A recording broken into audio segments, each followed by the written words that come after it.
To show your phone's model name as a watermark on your photo on Samsung Galaxy S24 Ultra, open Camera app and then tap setting icon at the top left.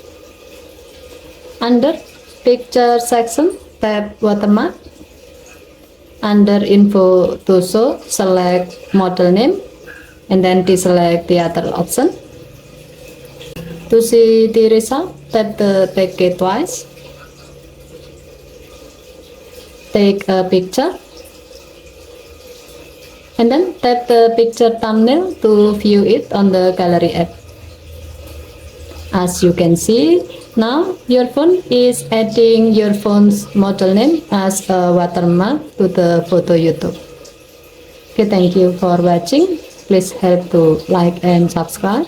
Have a nice day.